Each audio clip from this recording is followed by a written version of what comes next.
कि वो यीशु में यकीन नहीं रखता। अगर कोई उसमें उचित रीति से शामिल होता है तो इसका अर्थ है कि वो यीशु पर ईमान रखता है और अब यीशु का जीवन उसका जीवन है।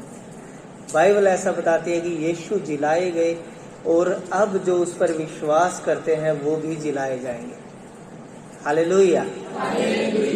तो चलिए आज का विषय शुरू करते हैं। आज का विषय है आपका स्टैमिना कितना है। हालेलुया। आपका स्टैमिना कितना है।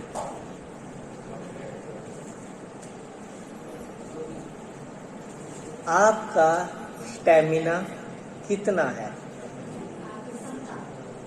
आपकी क्षमता कितनी है।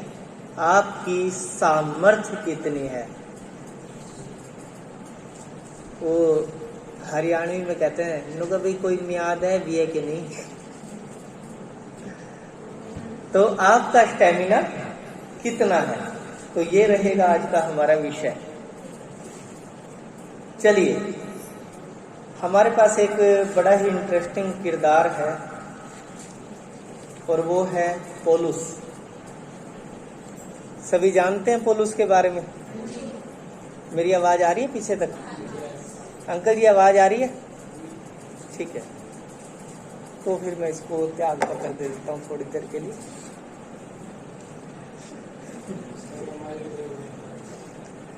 त्याग पत्र दिया, माइक नहीं दिया।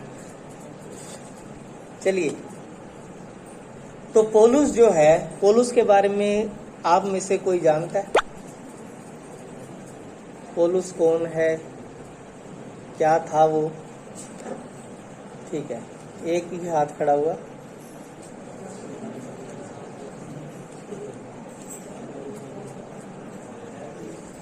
चलिए, कुछ लोग जानते हैं।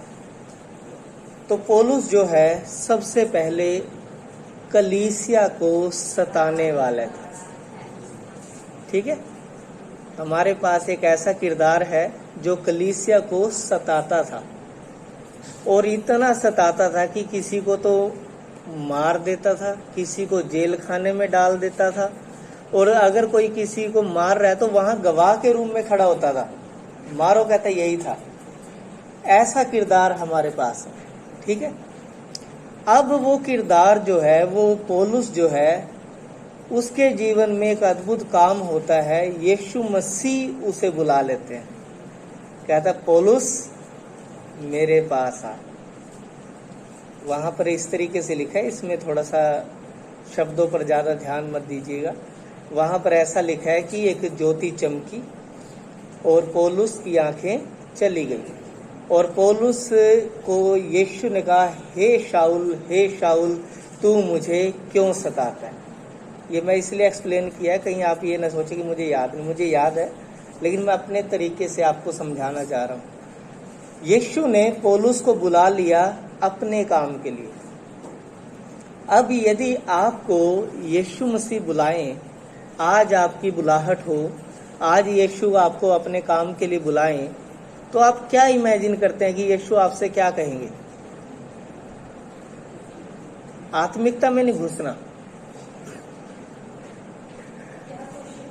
जब सवाल किया जा रहा है तो जो आपका अंदरूनी विचार है, जो आपका विचार है, वो बताना है, ना कि आपको आत्मिक रीति से सोचकर जवाब देने की हाँ इसका ऐसा हो सकता है बाइबल के अकॉर्डिंग। वो नहीं, जो आपके अकॉर्डिंग है वो सवाल का जवाब मैं जानना चाह रहा हूँ। हाँ, तो यीशु जो है मुकेश जी को यदि बुलाएंगे तो ये ऐसा विचार करते हैं कि वो कहेंगे कि मुकेश आ और मेरे लिए सुसमाचार सुना। आप लोग क्या सोचते हैं?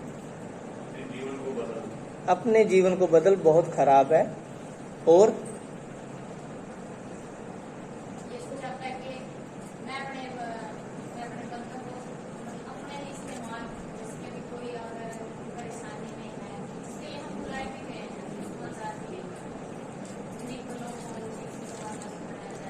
मतलब कि सुसमाचार के लिए, मतलब कि जिनको कोई पूछता नहीं तुम उनको भी जाके सुसमाचार सुनाओ, दुखी दिलों को शांति दो, तसल्ली दो, इस तरीके से अगर रजनी को यीशु बुलाएंगे तो ऐसा इनका विचार है कि ऐसा यीशु मुझसे कहेंगे।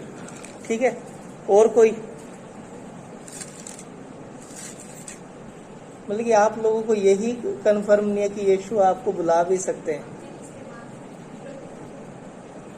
मतलब कोई फीलिंग नहीं है कि आ रही है इस टाइम पे आपको? वैसे तो बहुत होंगी। अभी के लिए कोई फीलिंग आ रही है कि यीशु अगर आज आपको मेरे माध्यम से बुलाना चाहें तो आप क्या विचार कर रहे हैं कि कैसे यीशु आपको बुलाएंगे? मैं तुझसे प्यार करता हूँ। Very good, good answer. हाँ, और कोई?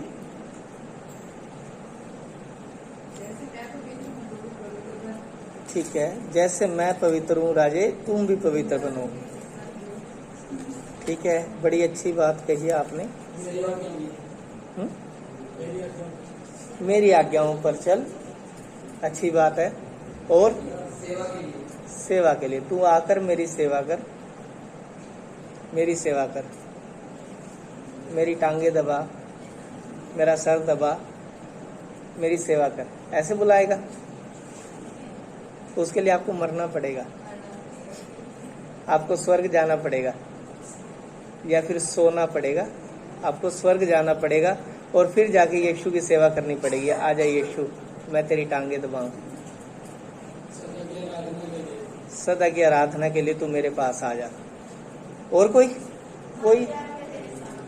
मत डर, मैं तेरे साथ हूँ। हाँ जी विशाल, अगर यीशु आज आपको बुलाए तो क्या सोचो, क्या कहकर बुलाएगा यीशु आपको?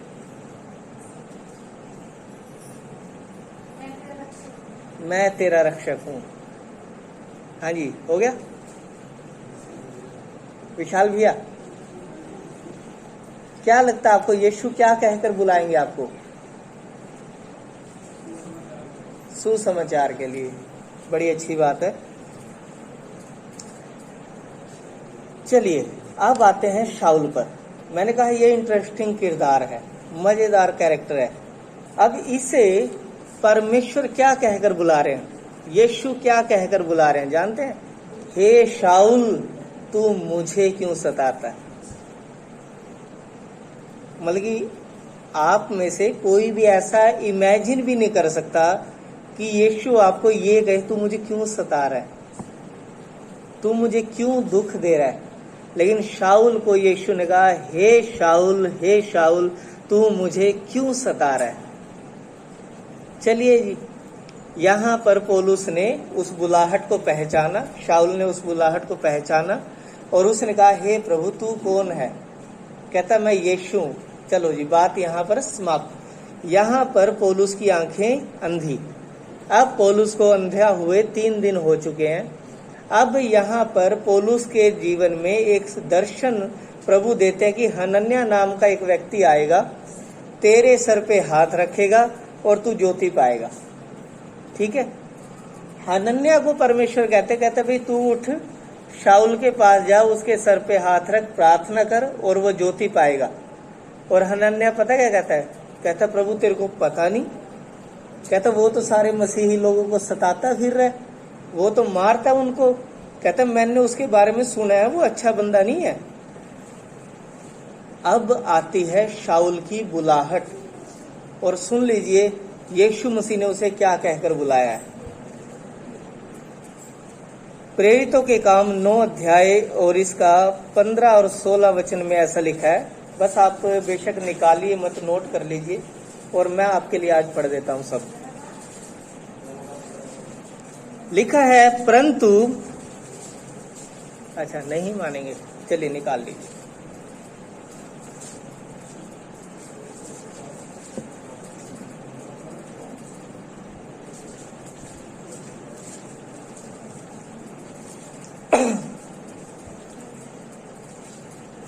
हाँ जी, निकला?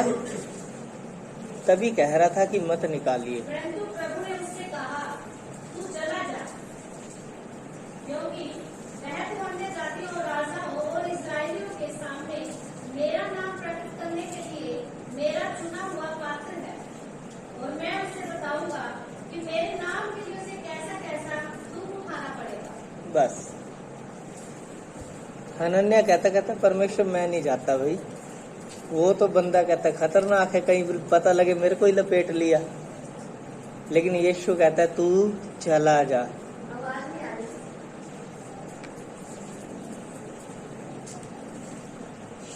यीशु कहता है तू चला जा, क्योंकि वो मेरा चुना हुआ पात्र है।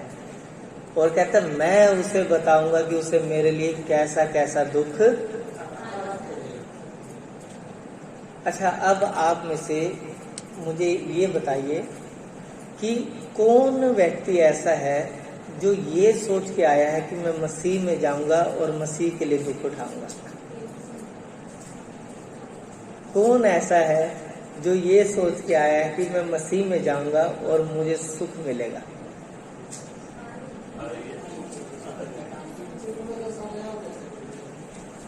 सही है ना? ये शाऊल की बुलाहट थी, ये पौलुस की बुलाहट थी। कहता है मैं तुझे मेरे लिए दुख उठाना पड़ेगा। कहता आ गया जी, मैं ना ही नहीं है कोई। आकाश, इसकी ना वॉल्यूम काफी है, इको बंद कर दे।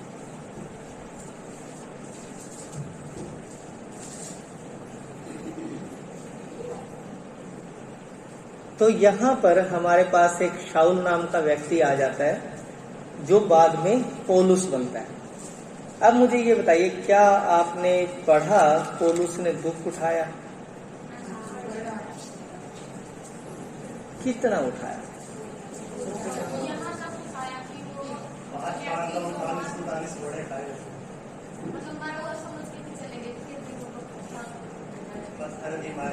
चलाक है ना। चलिए, प्रेरितों के काम 20 अध्याय और 22 वचन से 24 वचन तक पढ़ते हैं इसको। और देखो, मैं आत्मा में बंधा हुआ यरूशलेम को जाता हूँ और नहीं जानता कि वहाँ मुझ पर क्या क्या बीतेगा। केवल यह है कि पवित्र आत्मा हर नगर में गवाही दे देकर मुझसे कहता है कि बंधन और कलेश तेरे लिए तैयार है, परंतु मैं अपने प्राण को कुछ नहीं समझता कि उसे प्रिय जानूं, वरन यह है कि मैं अपनी दौड़ को और उस सेवा को पूरी करूं जो मैंने परमेश्वर के अनुग्रह के सुसमाचार पर गवाही देने के लिए प्रभु यीशु से पाई है। जी हाँ, तो यहाँ पर हम देख रहे हैं कि यीशु मसीह का चेला, यीशु मसीह का सेवक जिसे दुख उठाने के लिए बुलाया गया है, वो अपने विषय में कहता है अब देखो मैं आत्मा में बंधा हुआ यरूशलेम को जाता हूँ। आत्मा में स्वतंत्र नहीं, बंधा हुआ, आज्ञाकारिता में बंधा हुआ यरूशलेम को जाता हूँ और नहीं जानता कि वहां मुझ पर क्या क्या बीतेगा। केवल यह है कि पवित्र आत्मा हर नगर में गवाही दे देकर मुझसे कहता है कि बंधन और कलेश तेरे लिए तैयार है। हालेलुया। कभी विचार किया आपने इस व्यक्ति की मनोदशा पर? इस बंदे को परमेश्वर का आत्मा कैथल लेके आ रहा है और ये कह रहा है कैथल में तेरे लिए बंधन और कलेश है। चीका लेके जा रहा है, कहता है वहां पर तेरे लिए कलेश और बंधन तैयार है। पेहवा लेके जा रहा है, कहता है वहां पर भी तेरे लिए बंधन और कलेश तैयार है। और ये व्यक्ति कहीं मना नहीं कर रहा। सबसे जबरदस्त बात ये लगती है मुझे, कहीं मना नहीं करता। जहां उसे कहता है पवित्र आत्मा कहता है यहाँ तेरे लिए बंधन और कलेश है, यहाँ पर तुझे मार खानी पड़ेगी, दुख उठाना पड़ेगा, कहता प्रभु मैं हाजिर हूं। क्योंकि इसकी बुलाहट ये थी। पूरी बाइबल के अंदर 13 पत्रियां लिखने वाला ये व्यक्ति एक बार भी आपको ये कहता नहीं मिलेगा प्रभु मुझे बचा ले, या फिर प्रभु तुम मुझे इन दुखों को मेरे से दूर हटा ले। एक बार भी नहीं। ये व्यक्ति ये कहता रहता है कि प्रभु जहां पर भी तैयार है, बस तू मेरे को लेके चल, जितना मैंने तेरे लोगों को सताया है उससे बढ़कर दुख उठाऊंगा मैं, ताकि मैं प्रायश्चित कर सकूं। और ये व्यक्ति तैयार है और ये कहता है कि हर एक नगर में पवित्र आत्मा गवाही देकर कहता है कि बंधन और कलेश तेरे लिए, परंतु मैं अपने प्राण को कुछ नहीं समझता कि उसे प्रिय जानूं। हालेलुया। अभी एक और सवाल आता है, आप में से कौन कौन व्यक्ति ऐसे हैं जो अपने प्राण को प्रिय जानते हैं? कोई ऐसा है जो अपने प्राण को प्रिय ना जाने?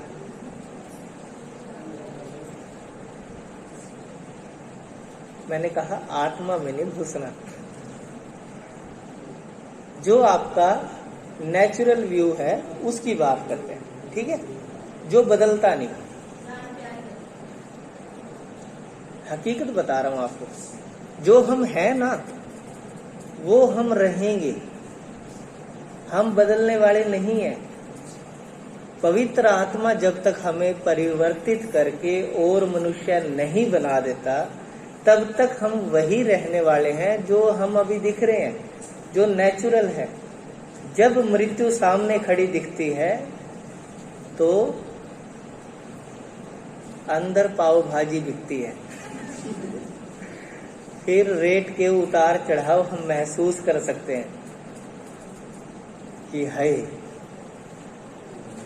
आपने कभी महसूस किया, कभी बाइक चलाते हुए, स्कूटी चलाते हुए कुछ भी एकदम से कोई आ जाए तो झटका लगता है अंदर। वो जो झटका है ना, वो बताता है कि हाँ तुझे तेरी जान प्यारी है। एक परमेश्वर के दास को यीशु मसीह ने कहा, कहता राजे थोड़ा सा ना ध्यान रख अपना। कहता क्यों? मैं इतना बढ़िया काम कर रहा हूँ, सेवा कर रहा हूँ, सब चीजें सही तो चल रही हैं। कहता राजे अगर मैं दिन में 5-6 बार तेरे को ना बचाऊं ना, तो दिन में 5-6 बार तो मेरे पास आ चुका होता। हर रोज मुझे तुझे बचाना पड़ रहा है। तो अभी क्या है, आपके और मेरे जीवन में क्या है?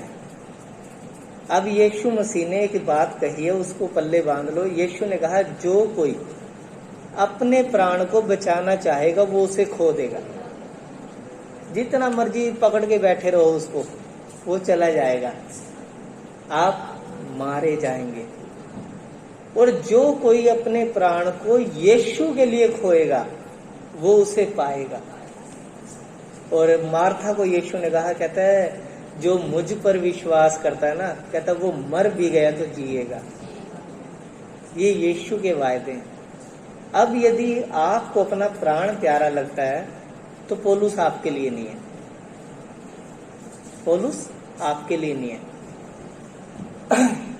क्योंकि पौलुस कहता है परंतु मैं अपने प्राण को कुछ नहीं समझता कि उसे प्रिय जानूं, वरन यह है कि मैं अपनी दौड़ को और उस सेवा को पूरी करूं जो मैंने परमेश्वर के अनुग्रह के सुसमाचार पर गवाही देने के लिए प्रभु यीशु से पाई है। सेवा जो है सीधा यीशु से पाई है। आप लोग जो आज सुसमाचार सुनाते हैं अपने पड़ोसी को, इधर उधर मोहल्ले में कहीं पर भी, तो ये सेवा आपको मैंने नहीं दी, आपने यीशु से पाया और आपके अंदर यीशु के आत्मा ने काम किया। तब जाके आपका मुंह खुलता है, तब जाके आपके अंदर ये विश्वास का वचन बाहर निकलता है जो कार्यकारी होता है।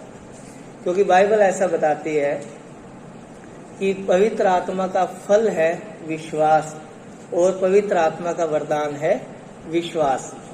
और जब किसी के अंदर विश्वास पाया जाता है, इट मीन्स उसके अंदर आत्मा पाया जाता है। पौलुस ने कहा, कहता है लिखा है कि उसने विश्वास किया तो ना, मैंने विश्वास किया तो मैं बोला, इसलिए हम भी विश्वास करते हैं और बोलते हैं। यदि आप विश्वास करते हैं यीशु पर तो आप चुप नहीं रह सकते। कोई कारण ही नहीं है चुप रहने का। क्योंकि यीशु बड़ा प्यारा है, यीशु बड़ा प्यारा है। अब पौलुस जो है उसे पता है यीशु जो है काफी अट्रैक्टिव है, यीशु बहुत सुंदर है। अब पौलुस को ये लगन लगी पड़ी है, मैं कब यीशु से मिलूंगा, कब यीशु के पास पहुंचूंगा। उसे संसार से कोई लगाव नहीं है, संसार की बात नहीं कर रहा वो। कहता बंधन और कलेश कहाँ है प्रभु तैयार मेरे लिए, कहता फलाने नगर में, कहता मैं पहले वहां जाऊंगा, हो सकता है कि वहां से मैं सीधा तेरे पास आ सकूं। जहां जहां बंधन और कलेश उसके लिए तैयार है वो वहीं पर जा रहा है, जहां उसे दुख उठाना पड़ रहा है वो वहीं पर जा रहा है, सिर्फ इस उम्मीद में कि कब वो यीशु से मिलेगा, कब वो यीशु को देखेगा। और आप और मैं किस उसमें चल रहे हैं? हमारी जिंदगी का मकसद क्या है? उसकी जिंदगी का मकसद है उसे यीशु को देखना है, और हमारी का बस एक नौकरी सी मिल जाए, सेटिंग सी आ जाएगी, यूपीएससी की तैयारी हो जाए, बढ़िया सी सेटिंग आ जाएगी, या फिर एक घर बन जाए, अच्छा है, साथ वाला प्लॉट हम ले लें चर्च के लिए, बढ़िया है। मतलब कि हमारा जो मकसद है वो यहीं पे है, इसी संसार को पकड़े रहना हमारा मकसद है। लेकिन पौलुस का मकसद कुछ और है, क्योंकि उसके अंदर स्टैमिना ज्यादा है। वो कहता है प्रभु मेरे को तो दुखों की जगह बता, जहां पर लोग जाने से मना करें मैं वहां पर जाऊंगा, मैं वहां पर जाके काम करूंगा जहां पर और लोग ना कर देंगे, क्योंकि मुझे तेरा काम करके तेरे पास आना है। और एक परमेश्वर के दास की किताब ऐसा बताती है कि आज पौलुस परमेश्वर के घर का भला भंडारी बना हुआ है, जो भी काम वहां पर होता है वो पौलुस की इच्छा से हो रहा है, पौलुस की देख रेख में हो रहा है, उसे सुपरवाइजर बनाया गया वहां पर। आज वो वहां पर एंजॉय कर रहा है अपने यीशु को देखते हुए। चलिए अब देखते हैं पौलुस ने दुख कौन कौन सा उठाया जो हमें इंटरेस्टिंग लगा। दूसरा कुरिन्थियों 11 अध्याय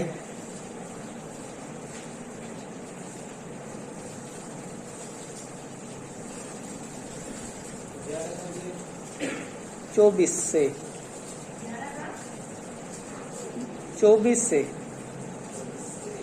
5 बार मैंने यहूदियों के हाथ में 39 कोड़े खाए, 3 बार मैंने बेचें खाई, 1 बार मुझ पर पथराव किया गया, 3 बार जहाज जिन पर मैं जरा कर टूट गए, 1 रात दिन मैंने समुद्र में काटा, मैं बार बार यात्राओं में, नदियों में के जोखिमों में, डाकुओं के जोखिमों में, अपने जाति वालों के जोखिमों में, अन्य जातियों से जोखिमों में, नगरों के जोखिमों में, जंगल के जोखिमों में, समुद्र के जोखिमों में, झूठे भाइयों के बीच जोखिमों में रहा।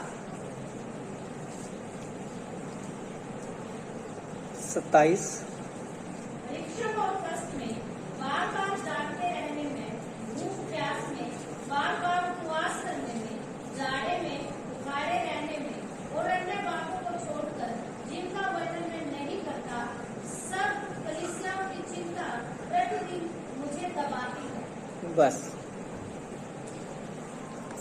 5 बार मैंने यहूदियों के हाथ से 39 कोड़े, और कोड़े यदि आप रोमी लोगों के कोड़े देखें तो उनके आगे एक हुक सी बनी होती थी, जब वो मारा जाता था ना वो खाल को खींच कर लेकर आता था। अगर इस चीज को अच्छे से देखना, the passion of Christ movie में आप देख सकते हैं, यीशु मसीह को जब कोड़े मारे गए तो उनकी खाल साथ में निकल रही थी, तो ऐसे वो कोड़े होते थे। 39 कोड़े 5 बार पौलुस ने, बेंते समझते हैं आप? बेंत एक पतली होती है बिल्कुल, है ना? 3 बार बेंते खाई उसने, उसे बेंतों से मारा गया। अब इनकी काउंटिंग नहीं लिखी, जब कोई मारने आया है तो एक बेंत मार के नहीं छोड़ेगा, कितनी बेंतें लगी कोई आइडिया नहीं, लेकिन 3 बार उसके साथ ऐसा हुआ। और हर बार क्या कहा? जब कोड़े मारे आगे से यीशु का प्रचार नहीं करना, कोई बात नहीं, अगली बार फिर वही प्रचार हो रहा है और वही लोग उसे कोड़े मार रहे हैं। कहते तेरे को पिछली बार कहा था ना, नहीं माना, दोबारा खा कोड़े, दोबारा कोड़े मार रहे हैं। अब की बार यीशु का प्रचार नहीं करना, कोई बात नहीं, अगली बार फिर वही कर रहा है। जितना उसे मारा जा रहा है वो यीशु का प्रचार उससे भी ज्यादा, उससे भी बढ़कर करता चला जा रहा है। और हम खुशी खुशी में चर्च छोड़ देते हैं। हालेलुया। बड़ी मस्त बात लगी मुझे ये कि हमें कोई कोड़े नहीं मार रहा, हमारे ऊपर कोई प्रेशर नहीं डाल रहा चर्च छोड़ने के लिए। फिर भी हम दो कोड़ी के मनुष्यों से घबराकर, दो कोड़ी के इसलिए कह रहा हूं क्योंकि परमेश्वर के सामने मनुष्य की औकात कुछ नहीं।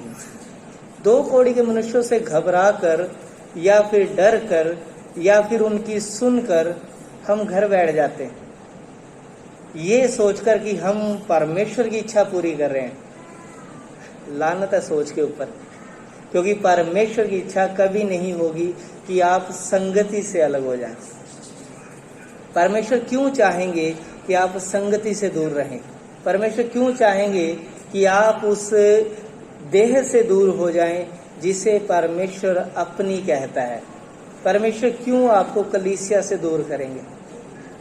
ये सरासर शैतान की एक छोटी सी चाल थी जिसमें बहुत सारे लोग फंसकर अपने जीवन का नाश कर लेते हैं। हालेलुया। कोई नहीं आ रहा मारने के लिए, बैंतें नहीं मारी जा रही, कोड़े नहीं मारे जा रहे, सब कुछ सही चल रहा है, उसके बावजूद घर। खैर, प्रभु दया करे सब पर। सबकी अलग अलग सिचुएशन है और ये मैं कवर कर रहा हूँ, ठीक है, ताकि किसी को बुरा ना लगे। सबकी अपनी अपनी सिचुएशन है। जो हो सकता है किसी के सर में दर्द हो सकता है किसी के टांग में दर्द हो, नहीं भी आ सकते कई बार, कोई बात नहीं, प्रभु सब पर दया करे। मेरे बारे में कोई अच्छा विचार नहीं करना, ठीक है? और ये गलत नहीं कह रहा, मैं सही कह रहा हूँ, क्योंकि मैं आपको अच्छा दिखाने के लिए नहीं आया कि मैं अच्छा हूँ इसलिए आप यहाँ पर आओ।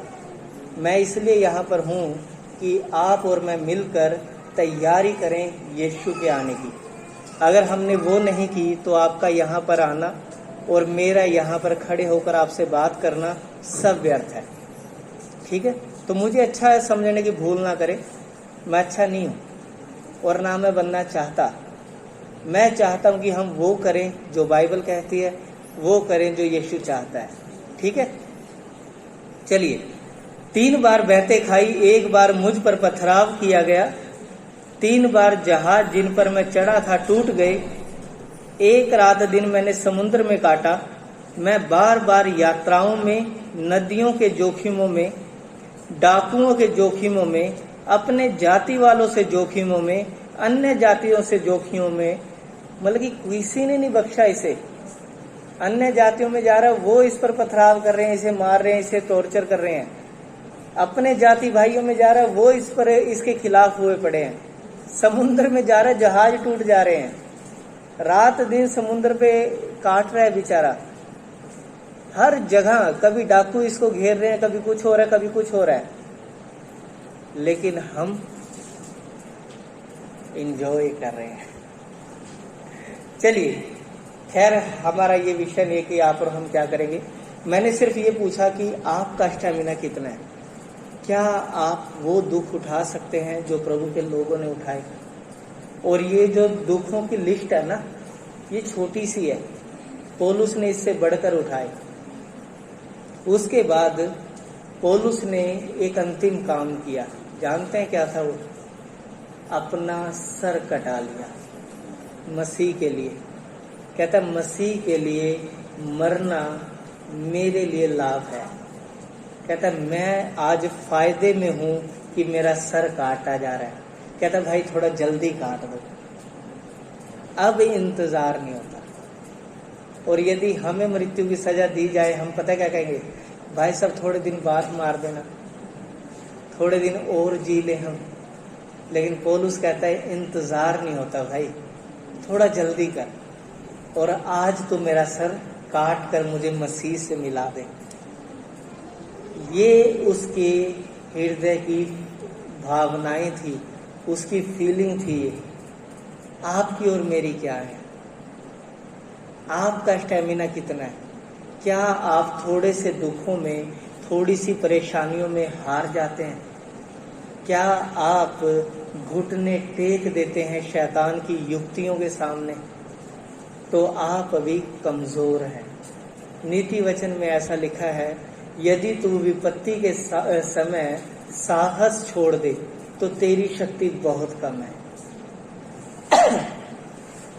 अगर तू विपत्ति के समय साहस छोड़ दे तो तेरी शक्ति बहुत कम है। इसका अर्थ ये है कि हमें अपनी पावर, अपनी शक्ति बढ़ाने की जरूरत है। और इसीलिए पौलुस ने कहा, परमेश्वर की शक्ति उसके प्रभाव में बलवंत हो जाओ। जरूरी है, जब हम आज के समय में अगर हार रहे हैं, आज के समय में यदि हम परीक्षाओं को देखकर घबरा रहे हैं, तो हमारी शक्ति कम है और जरूरी है कि अब हम बलवंत हो जाएं। और यदि आप ऐसा नहीं करेंगे तो आपको शैतान खत्म कर देगा, आपको शैतान हरा देगा, आपका मसीही जीवन वो नष्ट कर देगा। हालेलुया। चलिए, और कोई याद आ रहा आपको जिसका स्टैमिना बढ़िया हो? जी हाँ, स्तिफनुस को सेवा मिली खाना खिलाने की, खाना बनाने की या खाना खिलाने की। उसे सेवा दी गई और वो वही करता था, लेकिन प्लस में वो खाली टाइम में सुसमाचार सुनाता था। और जब वो सुसमाचार सुनाता था, लोगों के लिए प्रार्थना करता था, वो आश्चर्यक्रम होते थे, क्योंकि वो अपनी उस सेवकाई के प्रति ईमानदार था जो उसे खाना बनाने की मिली थी। क्योंकि कोई भी सेवा छोटी बड़ी, परमेश्वर आपकी आज्ञाकारिता को देखते हैं। यदि आपकी आज्ञाकारिता सही है तो आप वो हासिल कर लेंगे जिसके लिए आप परिश्रम कर रहे हैं। तो यहाँ पर क्या हुआ, स्तिफनुस जब सब काम कर रहा है, सुसमाचार सुना रहा है, लोग चंगे हो रहे हैं, सब चीजें हो रही हैं, तो ऐसे में बुरे लोगों की दृष्टि उस पर पड़ गई और वो स्तिफनुस को बुलाकर ले आए। और जिंदगी में पहला प्रचार स्तिफनुस ने किया, जिंदगी में पहला प्रचार और अंतिम प्रचार स्तिफनुस ने किया। और जब वो स्तिफनुस ने प्रचार किया तो लोग ये बताते हैं कि उन्होंने स्तिफनुस का मुंह स्वर्गदूत जैसा देखा। उन्हें लगा जैसे कोई स्वर्गदूत खड़ा है हमारे सामने, क्योंकि परमेश्वर का अनुग्रह उस पर आ गया, परमेश्वर की महिमा उसके चेहरे से छलकने लगी, परमेश्वर का तेज उसके जीवन में आ गया और वो उसे एक स्वर्गदूत के रूप में देख पाए। अब ऐसे में स्तिफनुस को उन्होंने पता क्या किया, पत्थर मार मार के मार दिया।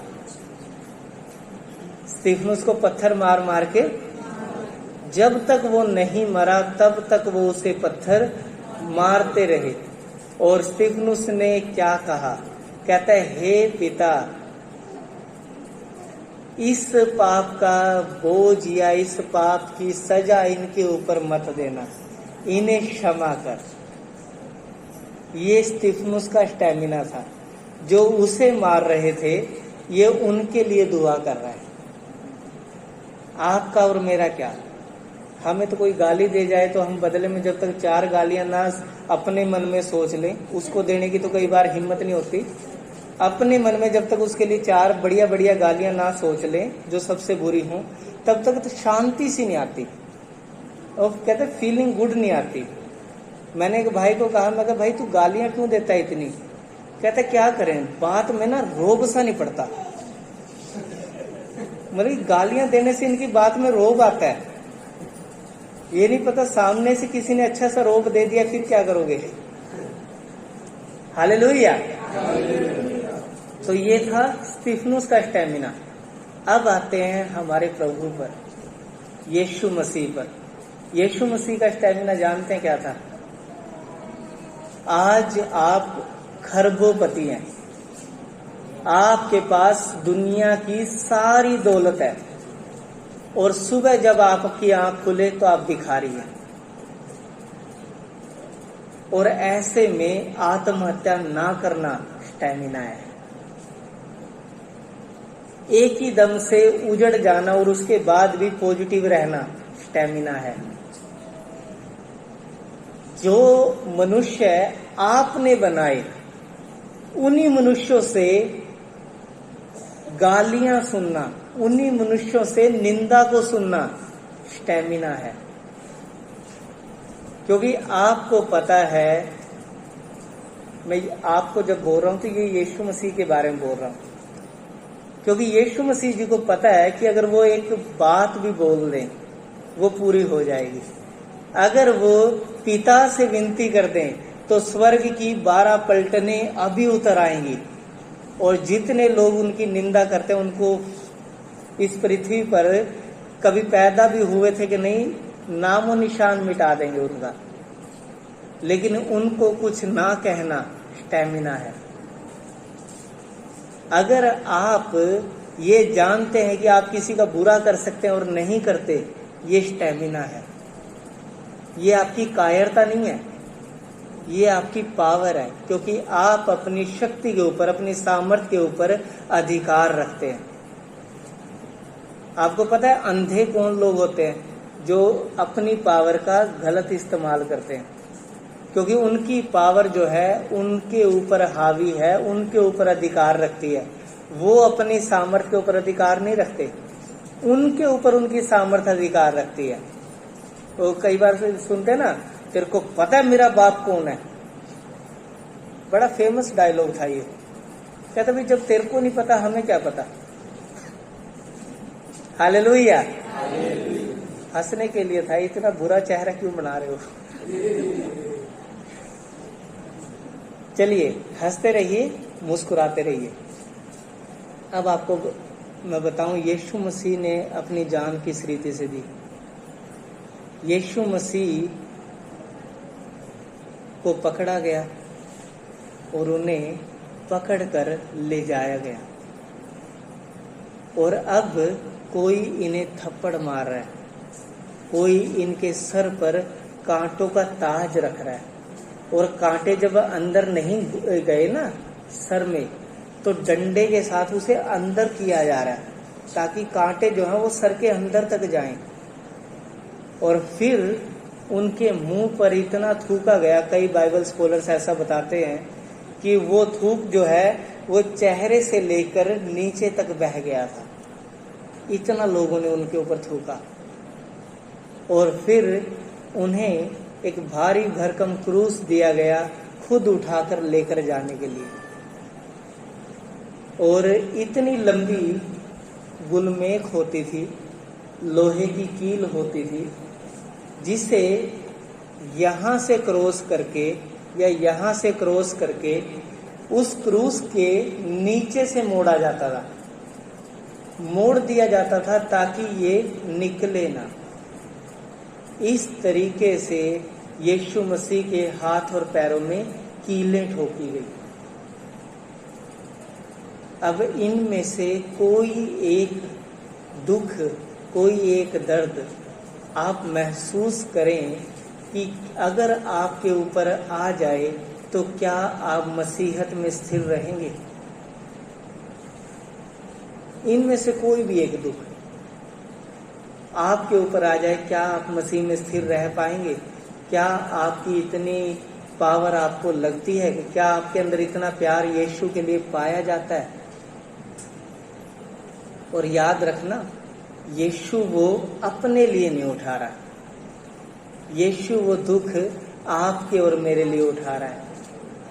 उसे कोई जरूरत नहीं पड़ी थी, वो तो अपने घर में सही था, राजा था, लेकिन यहां पर आकर आपके लिए पापी बना। अब क्या हुआ?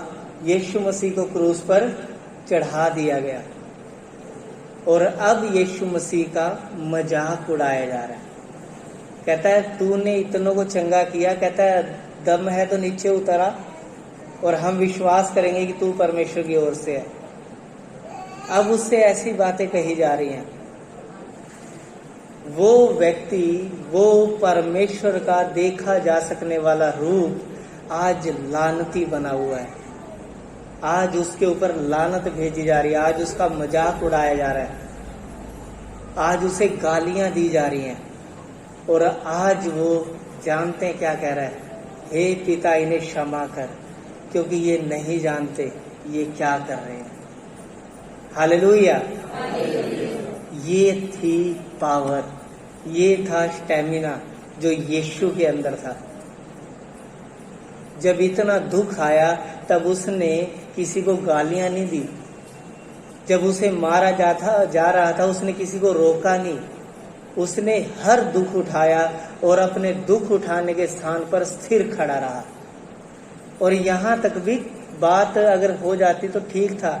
जब यीशु ने अपने प्राण त्याग दिए उसके बाद भी उसे भाला मारा जा रहा है ताकि कसर ना रहे। कोई कसर नहीं छोड़ी गई यीशु के ऊपर दुख डालने की, यीशु के ऊपर दर्द लेके आने की।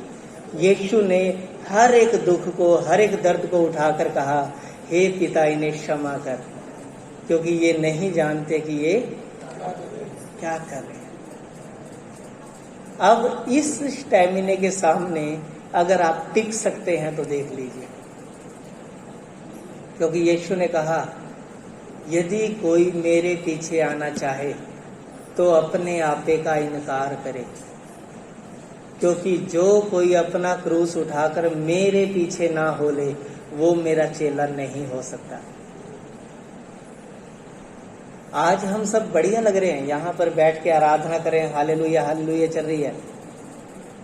उन दिनों का क्या जब आपके ऊपर परीक्षाएं आएंगी, उन दिनों का क्या जब आपके ऊपर दुख आएंगे, उन दिनों का क्या जब आपको जरूरत पड़ेगी अपने अंदरूनी स्टैमिना को बाहर दिखाने की। क्या उस समय आप स्थिर खड़े रहेंगे?